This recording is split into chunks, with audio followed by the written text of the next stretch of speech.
Hello friends, एक बार फिर से आपका स्वागत है हमारे चैनल में। और मैं अंशुमान आपके लिए एक और वीडियो लेकर आज मौजूद हुआ हूँ। और यह हमारा जो वीडियो है यह आपके बोर्ड एग्जाम में पूछा जाने वाला सबसे महत्वपूर्ण प्रश्नों में से एक है। और आप ध्यान दीजिएगा, तो इस प्रश्न से कई ऑब्जेक्टिव्स आते हैं, इस प्रश्न से कई न्यूमेरिकल्स आते हैं, और सबसे बड़ा तो यह प्रश्न 5 नंबर में प्रूव करने के लिए पूछा जाता है, जिसे हम लोग दर्पण सूत्र के नाम से जानते हैं। तो आइए जान ले दर्पण सूत्र क्या है। और ध्यान दें, ये हमारा जो दर्पण सूत्र है इसको हम लोग इस रूप में देखते हैं 1/f = 1/v + 1/u, जहां f जो होता है वह दर्पण की फोकस दूरी है, u को वस्तु या बिंब की दूरी के रूप में मापा जाता है, और v को प्रतिबिंब की दूरी के रूप में मापा जाता है। पहले यह प्रश्न प्रूव करने के लिए नहीं आता था, केवल इस पर आधारित कुछ न्यूमेरिकल्स आते थे, अर्थात आंकिक प्रश्न आते थे। परंतु इस बार का आपका जो टेस्ट हुआ है उस टेस्ट में आप देखे होंगे कि असेसमेंट टेस्ट में दिया गया है आपका क्वेश्चन को प्रूव करने के लिए। और इस तरह से हम लोग और भी जो बोर्ड एग्जाम होगा तो कभी फर्स्ट सिटिंग, कभी सेकंड सिटिंग, कभी अवतल दर्पण में तो कभी उत्तल दर्पण में, इस प्रकार से हमें यह प्रूव करने के लिए दिया जाता है। तो आइए हम लोग वीडियो में आगे चलते हैं, और वीडियो में आगे चलने के बाद हम लोग चेक करते हैं कि किस तरीका से इसे प्रूव करेंगे। तो इससे पहले हम बोलना चाहेंगे कि हमारे चैनल को सब्सक्राइब कीजिए यदि अभी तक आपने सब्सक्राइब नहीं किया है तो, और इसे अपने दोस्तों तक शेयर भी कीजिए। तो आइए हम लोग आगे चलते हैं वीडियो में। हम लोग दर्पण सूत्र को प्रूव करने के लिए दो डायग्राम लेते हैं, जिसको हम लोग किरण आरेख कहते हैं। तो पहला डायग्राम हमारा अवतल दर्पण में होता है, जो कि हमारा दर्पण है m'। इसमें देख रहे हैं कि ऑब्जेक्ट ए भी है, यहां से आपतित किरण x से टकराता है और यह फिर f होके अर्थात फोकस होके निकल जाता है। दूसरा क्या कि पॉइंट B से निकलने वाला किरण मूल जो मुख्य अक्ष है उसका ध्रुव से टकराता है P से, और पोल से टकराने के बाद फिर यह बाहर निकल जाता है परावर्तन के नियमों का पालन करते हुए, और यहाँ एक इमेज फॉर्मेशन होता है a', b'। और दूसरा हम लोग देखते हैं उत्तल दर्पण में। तो उत्तल दर्पण में हम लोग चेक करेंगे, इसमें भी एक वस्तु है ए बी, ऑब्जेक्ट है।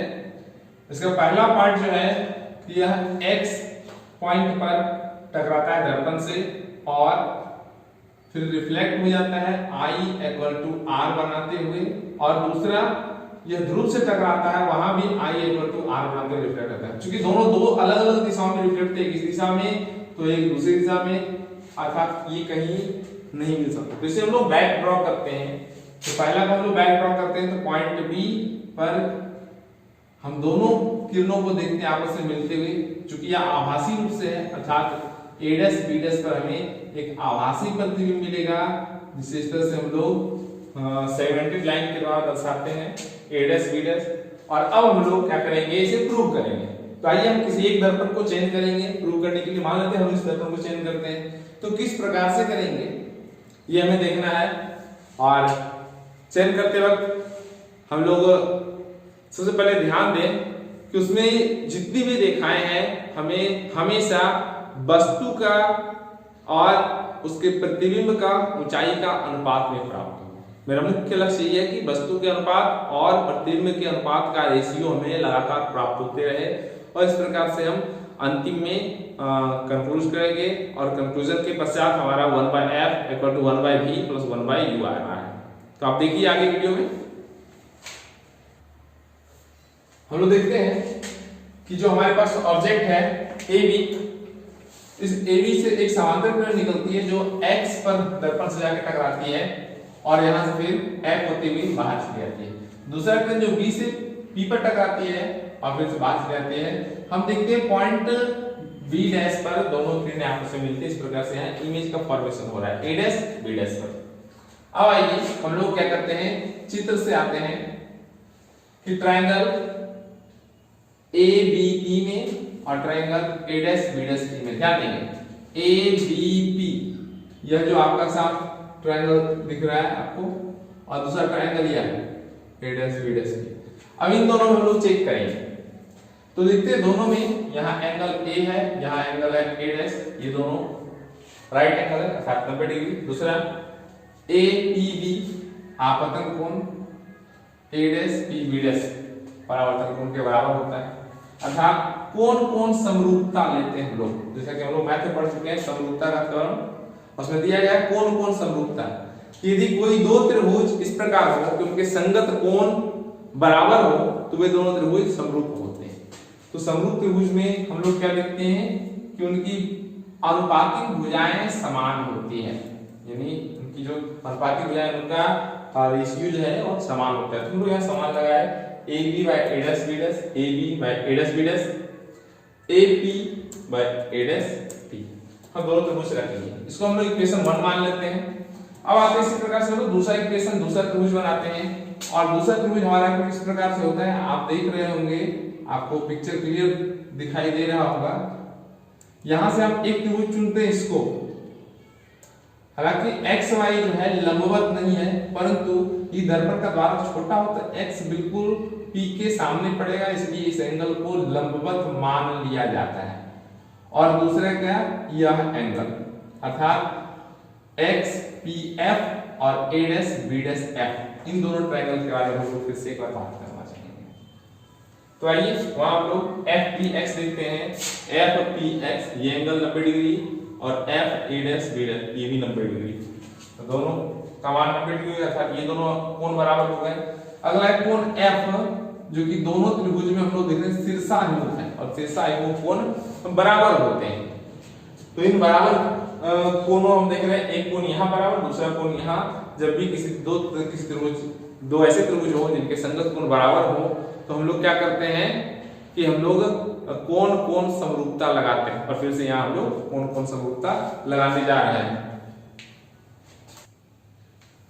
इस प्रकार से हम लोग आते हैं एंगल एंगल समरूपता में, और हमारा आता है ट्रायंगल एक्स पी एफ समरूप या सिमिलर ट्रायंगल बी डैश ए डैश एफ। तो यहां से हम लोग चुनेंगे एक्स पी भुजा को, क्योंकि एक्स पी लगभग ए बी के बराबर आता है, तो यहां चुनेंगे x P by A dash B dash, इस त्रिभुज का दूसरे त्रिभुज का पार्ट। तो यहां देखते हैं हम लोग X P A dash B dash equal to F P और ए डैश एफ। अब चूंकि हम क्या पहले ही बात कर चुके थे कि एक्स पी क्या है, ए बी के लगभग बराबर है, तो एक्स पी का स्थान पर हम लोग ए बी। हम लोग आते हैं फिर से एंगल एंगल समरूपता में। तो यहां देखते हैं triangle X P F similar triangle B A F. ध्यान दीजिए एक्स पी एफ, जिसमें हम बात करते हैं कि एक्स पी लगभग ए बी के बराबर आएगा, और यहाँ बी डैश ए डैश एफ ये दूसरा।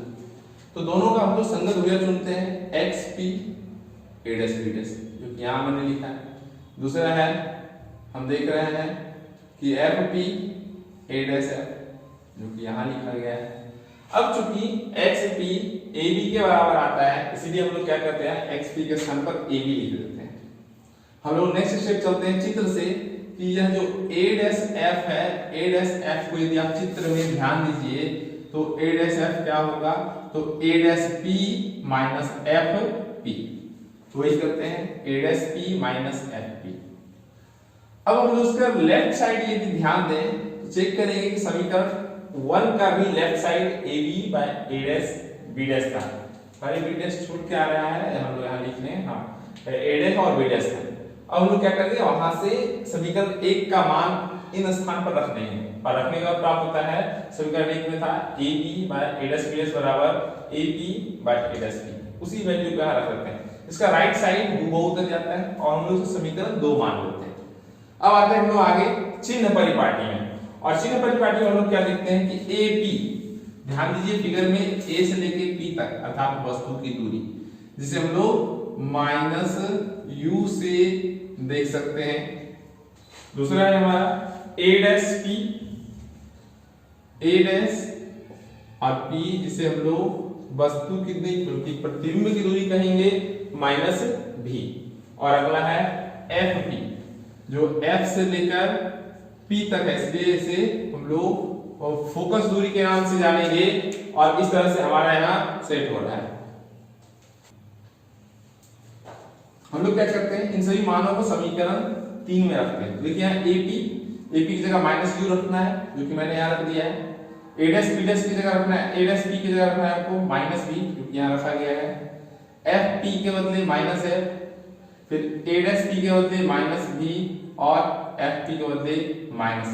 इस तरह से हम लोग रखने के पश्चात हम लोग यहाँ कैलकुलेशन करते हैं और ध्यान देंगे कि हमारा कैलकुलेशन किस तरह से आता है। हम लोग का यहाँ दोनों में माइनस था, इसे कैंसिल कर दिया गया, -f बाय, यहाँ हम लोग देख रहे हैं माइनस माइनस प्लस में होता है, इसलिए आगे लिख दिए, क्योंकि माइनस में भी है, जिसे हम लोग पीछे लिख रहे हैं।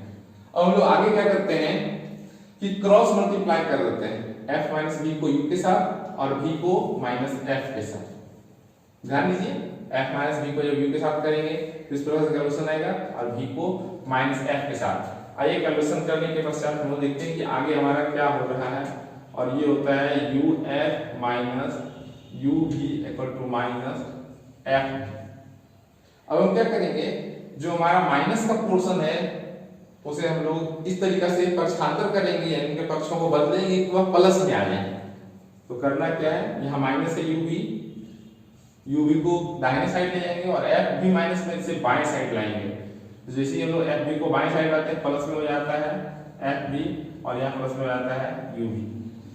अब देखिएगा जब हम लोग इन पार्ट को चेक कर रहे हैं तो uf f भी u भी, अर्थात u भी और f अल्टरनेट रूप से एक दूसरे से मतलब मल्टीप्लाई। तो हम लोग यहाँ क्या करेंगे, यहाँ हम लोग सभी को डिवाइड कर देंगे u v और f तीनों से। तो डिवाइड कीजिए कि इसे हम लोग u v f से भाग देने पर प्राप्त करते हैं। क्या प्राप्त होता है कि uf minus uf by uf v plus f v by uf v बराबर, चूंकि लेफ्ट साइड को हमने uf v से भाग दिया तो राइट साइड को भी बनता है भाग देना, तो u v by uf v। अब कटिंग करेंगे, इसमें क्या क्या करता है, तो यहाँ देखेंगे uf हमारा कैंसिल हो जा रहा है, यहाँ से f v और f v कैंसिल हो जा रहा है, यहाँ से u v और u v कैंसिल हो जा रहा है। तो इस प्रकार से हमारा फाइनल आ रहा है 1 by v plus 1 by u equal to 1 by f, जिसे हम लोग दर्पण सूत्र के नाम से जानते हैं और इस प्रकार से हम इसको वेरीफाई करते हैं। तो दोस्तों हमारा वीडियो किस तरह कैसा लगा है आपको, आप यदि आपको अभी तक जो भी वीडियो देखे हैं अच्छा लगा है तो सबसे पहले नीचे जाएं और लाइक का बटन दबा हमारा एनकरेजमेंट करें, लाइक का बटन दबाकर, और साथ ही इस वीडियो को शेयर भी करें और ऐसे कमेंट बॉक्स में जाकर लिखें कि आपको अगला कौन सा वीडियो चाहिए। तो हम लोग फिर से आपको अगले वीडियो में उस टॉपिक पर बात करेंगे हम लोग। और इसके साथ ही मैं एक बार फिर से आपको कहना चाहूंगा कि यदि अभी तक आपने हमारे A2 स्टडी को यदि सब्सक्राइब नहीं किया है तो सबसे पहले इसे सब्सक्राइब करें, बेल आइकन पर जाके क्लिक करें और ऑल सेलेक्ट करें ताकि आपको लगातार नोटिफिकेशन मिलते रहे। तो दोस्तों मिलते हैं फिर से अगले वीडियो में एक बार नए सेशन के साथ।